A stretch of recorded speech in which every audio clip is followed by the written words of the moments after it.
तुम दिन से रात इंग्लिश पढ़ तो रहे हो, तो इसलिए मैं तुम्हें ये नहीं बताने वाला हूँ कि इंग्लिश कैसे पढ़ना है या कैसे प्रिपेयर करना है। बल्कि ये वीडियो इतनी इंपॉर्टेंट है कि अगर एक दिन पहले भी एग्जाम के देख रहे हो तो एंड तक देखना, क्योंकि इसमें हम ये जानने वाले हैं कि इंग्लिश एग्जामिनर के माइंडसेट के साथ कैसे खेलना है कि तुम्हारी आंसर शीट देखते ही वो तुम्हें फुल मार्क्स दे दे।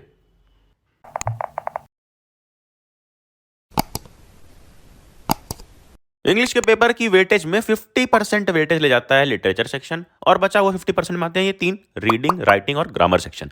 लिटरेचर सेक्शन जो इतना बड़ा वेटेज रखता है, उसके लिए हम पूरे साल पढ़ें ना पढ़ें, एंड के टाइम पे हम सब आ जाते हैं वन शॉट लेक्चर्स देखने यूट्यूब पे, और एनसीईआरटी के क्वेश्चन या कोई क्वेश्चन बैंक लेके थोड़े बहुत क्वेश्चन देख लेते हैं अगर टाइम मिला। फिर उसके बाद लेकिन जब हम सैम्पल पेपर्स खोलते हैं तो हर साल का पैटर्न कुछ अलग ही लगता है। लिटरेचर के क्वेश्चन बिल्कुल अलग लगते हैं।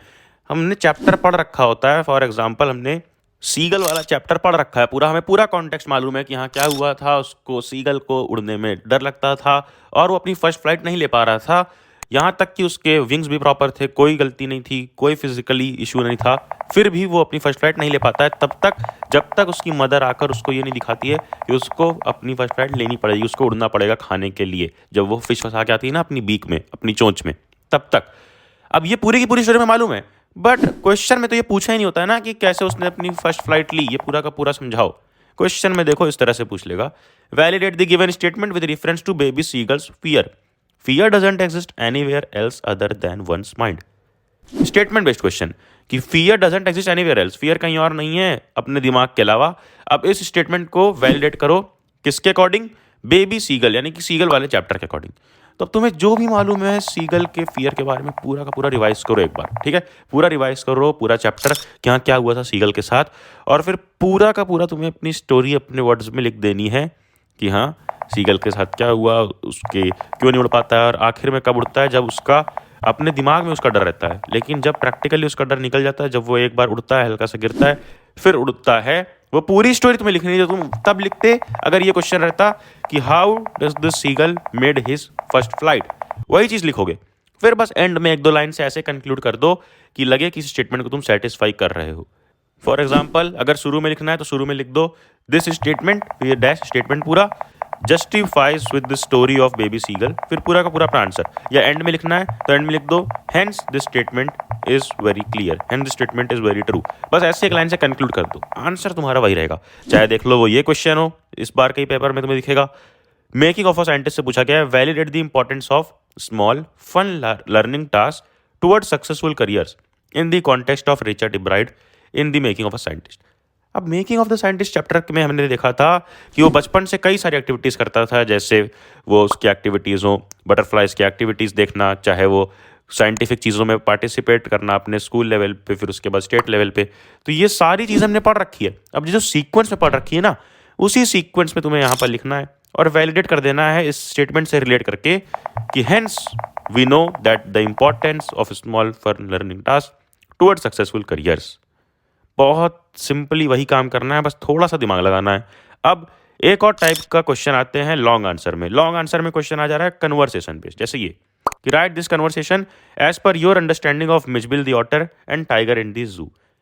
दो चैप्टर्स को रिलेट करके, मिचबिल द ऑटर एक अलग चैप्टर है, टाइगर एक अलग चैप्टर है, और इसमें पूछा गया इस क्वेश्चन में कि एज्यूम कर लो कि एक जू का एनिमल मिलता है और एक एनिमल जो पेट है वो मिलता है, तो आपस में क्या कन्वर्सेशन होगी, क्या होगी, वो सब लिखो। तो बस अपनी जनरल नॉलेज का यूज़ करना है यार। तुम्हें पता है चैप्टर में क्या क्या हुआ था, कैसे ऑटर को ट्रीट किया जाता था बहुत ही प्यार से और दुलार से, और वो चाहे जितनी भी शरारतें करता था, पानी का नल खोल देता था, कोई उसको कुछ नहीं बोलता था। वहीं जू में जो टाइगर था उसको सब लोग बस देखने आते थे, उसको ऑब्जेक्टिफाई करके उसका यूज़ करने आते थे, सिर्फ देखे, हंसे, फन किया और चले गए। कोई पॉपकॉर्न फेंक रहा है, कोई उसका मजाक उड़ा रहा है। टाइगर को जो बिल्कुल नहीं पसंद था। तो दोनों क्या बातें करेंगे आपस में? एक बिल्कुल गुस्से में था, रेज में था, और एक बिल्कुल फन एक्टिविटीज़ में था। तो दोनों अपने आपस में क्या बातें करेंगे उसको इमेजिन करके पूरा लिखना है। फिर लॉन्ग आंसर में कई कई बार ऐसे क्वेश्चन आ जाते हैं कि fiction writers prefer creating grey characters rather than black and white, analyse this in detail with reference to the both the characters of the thief story. Thief story को हम सब जानते हैं कि क्या हुआ था, अनिल, हरी सिंह, सबके बारे में। अब उसमें यहाँ पूछा गया है कि दोनों ग्रे कैरेक्टर हैं, ग्रे कैरेक्टर यानी कि मिक्स्ड हैं, थोड़े से अच्छे थोड़े से बुरे, ना कोई पूरा अच्छा होता है ना कोई पूरा बुरा। तो बस उसके बारे में लिखना है, क्योंकि हमें पता ही है यार यही आंसर हमने पहले कुछ इस टाइप के क्वेश्चन में लिखा होगा कि explain why Hari Singh was a good person, या कभी कभी ये भी आ सकता था कि why thief was a good person, क्योंकि हरी सिंह अपने लिए क्यों अच्छा था, क्योंकि उसने उसको चोरी करते देखा था फिर भी उस चीज़ को इग्नोर कर दिया, आगे बढ़ा। और फिर उसके बाद थीफ क्यों, क्योंकि थीफ ने भी डिसीजन अपना चेंज कर दिया था।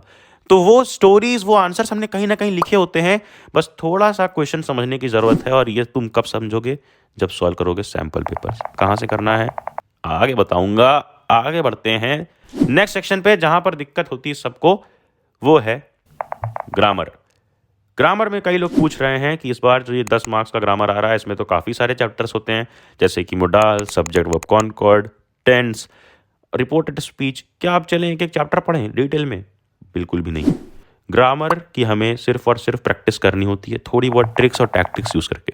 जैसे ये एक शीट दिख रही है, ये एक शीट दिख रही है, जैसे इसमें मेंशन किया गया है कि कहाँ पे कौन सा वर्ड यूज़ कर सकते हो, कहाँ पे शैल, कहाँ पे मे, कहाँ पे माइट, कहाँ पे शुड, हर एक चीज़। और ये एक शीट दिख रही है कि कैसे टेंस का यूज़ करना है। तो इन शीट से, इन ट्रिक से तुम सॉल्व कर सकते हो पूरा का पूरा ग्रामर। कैसे करना है इस एक वीडियो में बता रखा है यार। ये मेरी पर्सनल फेवरेट वीडियो है आज तक की, बहुत खतरनाक वीडियो, जाकर इसे एक बार जरूर देखना। और फिर राइटिंग सेक्शन में आ जाता है यार कि लेटर और अपना एनालिटिकल पैराग्राफ। लेटर में तो हम सबको मालूम होता है कि हाँ, हम अगर फॉर्मेट फॉलो कर देंगे तो टीचर इम्प्रेस, तो फॉर्मेट तो बिल्कुल फॉलो करना ही करना है, साथ में कंसाइज लेटर लिखना है। कंसाइज लेटर कि जो तुम पैराग्राफ लिख रहे हो वो छोटा होना चाहिए, उसको बड़ा बस दिखाना है। कैसे? जैसे कुछ कुछ लेटर में प्लेसिंग ऑर्डर वाले में टेबल बना देना है, और फिर इंक्वायरी लेटर में पॉइंटर्स बना देने हैं। वो लेटर बड़ा लगना चाहिए, बट पैराग्राफ्स हमारे कम ही होने चाहिए। बड़ा लगे कैसे?